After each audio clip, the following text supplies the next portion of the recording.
আসসালামু আলাইকুম বন্ধুরা, আশা করি সবাই সুস্থ আছেন। বন্ধুরা, ইরানের বিরুদ্ধে যুদ্ধ শুরু করা এবং সকল ধরনের হামলা, এই সকল কিছুর মূলে ছিল যুক্তরাষ্ট্রের প্রেসিডেন্ট ডোনাল্ড ট্রাম্পের ইরানের ক্ষমতাকে উৎখাত করা এবং রেজিম চেঞ্জ। তবে বর্তমানে নাটকীয় পরিবর্তন হয়েছে। ইরানের ক্ষমতা পরিবর্তন করতে চাওয়া ডোনাল্ড ট্রাম্প এখন নিজের সাম্রাজ্যেই তার ক্ষমতা নিয়ে নড়বড়ে অবস্থায় চলে গেছে।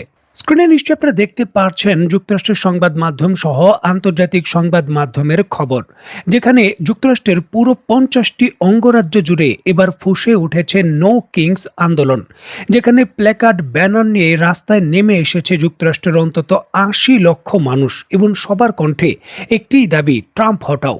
অত্যন্ত গুরুত্বপূর্ণ এই বিষয়টিকে কেন্দ্র করে কাতার ভিত্তিক সংবাদ মাধ্যম আল জাজিরার একটি প্রতিবেদনে জানানো হয়, ডোনাল্ড ট্রাম্পের দ্বিতীয় মেয়াদে দায়িত্ব নেওয়ার পর এটি তৃতীয় দফার দেশব্যাপী এত বড় আন্দোলন।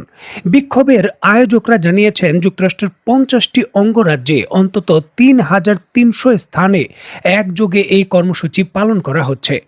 ট্রাম্প বিরোধী এই আন্দোলনের পরিধি শুধুমাত্র যুক্তরাষ্ট্রে নয়, ইউরোপ, ল্যাটিন আমেরিকা, অস্ট্রেলিয়া সহ আরও অনেক দেশে একই সময় একই ধরনের বিক্ষোভ হয়। রোমে হাজারো মানুষ ইতালির প্রধানমন্ত্রী জর্জিয়া মেলোনির বিরুদ্ধে স্লোগান দেয়। তারা ইসরায়েল এবং যুক্তরাষ্ট্রের ইরানের হামলার বিরুদ্ধে প্রতিবাদ জানায়।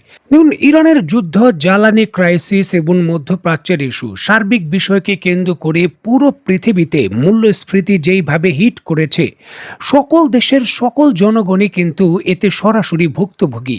আর এই জন্যই কিন্তু এখন সবাই ডোনাল্ড ট্রাম্পের বিরুদ্ধে একযোগে প্রতিবাদ করছেন। দেখুন, একদিকে যখন যুক্তরাষ্ট্র এবং সারা পৃথিবীতে ডোনাল্ড ট্রাম্পের সিদ্ধান্ত এবং নেতৃত্বের বিরুদ্ধে ব্যাপক ভিত্তিতে প্রতিবাদ হচ্ছে, ঠিক এমতো অবস্থায় এই যুক্তরাষ্ট্রের প্রেসিডেন্ট ডোনাল্ড ট্রাম্প হঠাৎ করে আরও শক্তিশালী সিদ্ধান্তের ঘোষণা দিয়েছেন। তিনি ঘোষণা দিয়েছেন যে ইরান যদি জরুরি পরিস্থিতির মধ্যেই এই হরমুজ প্রণালীকে উন্মুক্ত করে দেওয়ার জন্য কোনো চুক্তি যুক্তরাষ্ট্রের সঙ্গে না করে এবং গুরুত্বপূর্ণ সমঝোতায় না পৌঁছায়, তাহলে ইরানের যেই সকল বিদ্যুৎ উৎপাদনের বিভিন্ন ধরনের সেক্টর রয়েছে, তাদের জ্বালানি সেক্টর রয়েছে এবং তেল রপ্তানি করার যে খার্ক দ্বীপ রয়েছে, সম্পূর্ণভাবে তিনি বোমা হামলা করে ধ্বংস করে দেবেন। এই ক্ষেত্রে তিনি কোনো ছাড় দেবেন না। ডেডলাইন হিসাবে ডোনাল্ড ট্রাম্প তার বক্তব্যে বলেছেন, একটি ভালো চুক্তি করার ব্যাপারে এখনো আমরা আগ্রহী, যার সম্ভাবনা রয়েছে প্রচন্ড পরিমাণে। তবে যদি চূড়ান্তভাবে সেটা সফল না হয়, তাহলে আমরা আসলে কেমন তা আমরা প্রমাণ করে দেব।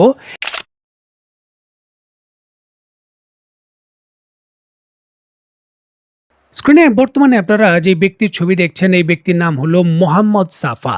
তিনি বর্তমানে পেট্রিয়ট ভিশন অর্গানাইজেশন পিভি এর মূল প্রতিনিধি হিসাবে জাতিসংঘে নিউ ইয়র্ক, জেনেভা এবং ভিয়েনা, এই 3 ক্ষেত্রেই 12 বছর ধরে কাজ করছিলেন।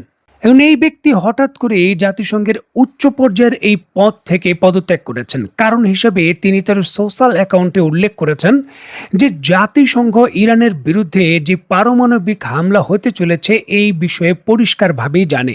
তারা গোপনে সেই মহাবিপর্যয় মোকাবেলার জন্য প্রস্তুতি নিলেও এর ঝুঁকি সম্পর্কে সরাসরি কোনো কথা বলছে না।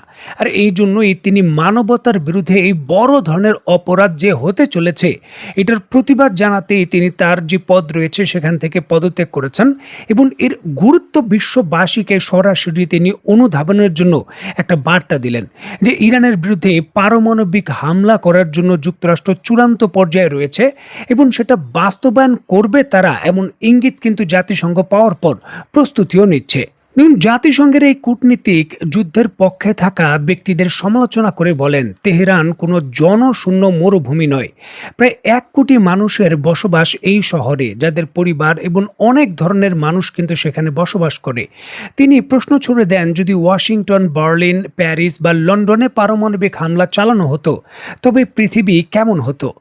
জনাব সাফা তার বক্তব্যে দাবি করেন, আমি এই তথ্য ফাঁস করার জন্য আমার কূটনীতিক ক্যারিয়ার ত্যাগ করছি।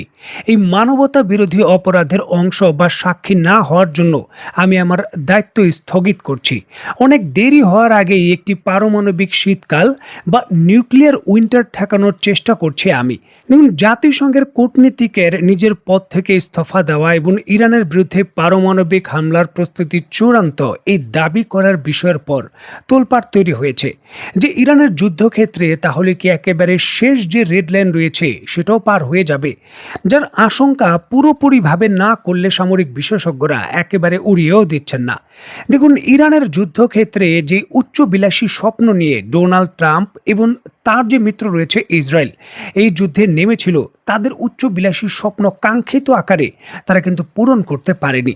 এমতো একটা অবস্থায় তারা যুদ্ধবিরতি গিয়ে বা যুদ্ধ শেষ করে নিজেদের বিজয় হিসাবে যদি দাবিও করে, সেটা কতটুকু বিশ্বাসযোগ্য তাদের জনগণের মধ্যেই হবে তা নিয়েও প্রশ্ন রয়েছে। সুতরাং এমন কিছু করতে হবে যাতে ইরান তার নিজের পরাজয়ের ক্ষেত্রের জায়গা থেকেই যুক্তরাষ্ট্রের সঙ্গে আপোষ করতে চায়, আর সেক্ষেত্রে পরমাণু বোমা বা ট্যাকটিক্যাল ছোট আকারের পরমাণু কিছু ব্যবহার করার ক্ষেত্রে বড় সফলতার কিন্তু সুযোগ হতে পারে। যদিও যুক্তরাষ্ট্রের পক্ষ থেকে পরমাণু বোমা ব্যবহারের যেই ঝুঁকির বিষয়টা সেটা অনেকটাই কম, বলতে পারেন অনেকটা শূন্যের কাছাকাছি, কারণ যুক্তরাষ্ট্র পরমাণু বোমা ব্যবহার করবে না।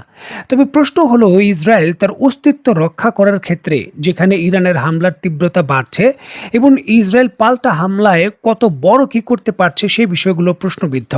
এখন এমতো অবস্থায় ছোট আকারের পরমাণু বোমা ইসরায়েল কি ব্যবহার করতে পারে কিনা সেই আশঙ্কা বা সেই রিপোর্ট জাতিসংঘের কাছে রয়েছে কিনা সেই বিষয়গুলোও কিন্তু চিন্তার বিষয়। কারণ ডোনাল্ড ট্রাম্প ঘোষণা দিয়েছেন চুক্তি না হলে এই ইরানের যে খার্ক দ্বীপ রয়েছে এবং অন্যান্য পরমাণু স্থাপনা উড়িয়ে দেওয়া হবে।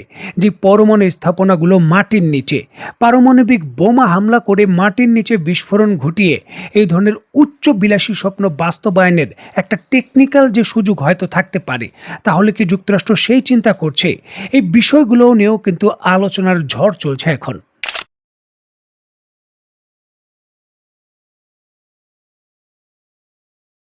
দেখুন, হরমুজ প্রণালী সম্পূর্ণভাবে ইরানের কন্ট্রোলে বর্তমানে, এবং সেটা একেবারে অপ্রতিরোধ্যভাবে শক্তিশালীভাবে ব্লক করার বিষয়টাও ইরানের জন্য খুব একটা ব্যাঘাতের বিষয় নয়।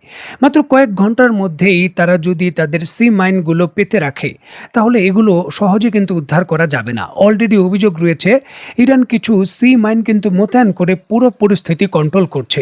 দেখুন, পরিস্থিতি যখন এমন জায়গায়, তখন যুক্তরাজ্যের সরকার এই যুক্তরাষ্ট্রকে সহযোগিতা করার জন্য একটি নজিরবিহীন সিদ্ধান্ত নিয়েছে। তারা ঘোষণা দিয়েছে যে হরমুজ প্রণালীর পানির নিচে যেই সকল সি মাইন ইরান পেতে রেখেছে অভিযোগ রয়েছে, তা উদ্ধার করার জন্য বা তাকে শনাক্ত করার জন্য যুক্তরাজ্য তার যে শক্তিশালী আন্ডার ওয়াটার ড্রোন রয়েছে সেগুলো মোতায়েন করবে। যুক্তরাষ্ট্র জাহাজের মাধ্যমে মোতায়েন করবে নাকি এই উপসাগরীয় দেশগুলোর উপকূল থেকে কৃত্রিমভাবে ছোট ছোট নৌকার মাধ্যমে বা বোটের মাধ্যমে মোতায়েন করবে, সেই বিষয়ে তারা পরিষ্কার করেনি। তবে তারা দাবি করেছে যে এই সি মাইনকে মোকাবেলার জন্য তারা আন্ডার ওয়াটার ড্রোন মোতায়েন করবে, যেগুলো বড় যুদ্ধ জাহাজ ছাড়া ছোট ছোট জাহাজের মাধ্যমেও মোতায়েন করা সম্ভব। এমনকি সাধারণ বেসামরিক যে সকল ট্যাঙ্কারগুলো রয়েছে তা দিয়েও সম্ভব। এখন দেখার বিষয়ে যুক্তরাজ্য সরকার যুক্তরাষ্ট্রকে সহযোগিতা করার জন্য যুদ্ধ জাহাজ মোতায়েনের প্রক্রিয়ার হিসাবে এই অগ্রগতি করে, নাকি সাধারণ লোক দেখানো সহযোগিতার যে বিষয়টা রয়েছে তার অংশ হিসাবে এটা করে, যে আমরা সহযোগিতার কথায় কথায় শুধু সহযোগিতার নামমাত্র কিছু করলাম। দেখার বিষয়। তো বন্ধুরা, আজকের মতো বিদায়। নতুন কোনো ভিডিও নিয়ে আবার দেখা হবে। সে পর্যন্ত সবাই ভালো থাকবেন, সুস্থ থাকবেন এবং বাংলাদেশকে ভালোবাসবেন। আল্লাহ হাফেজ।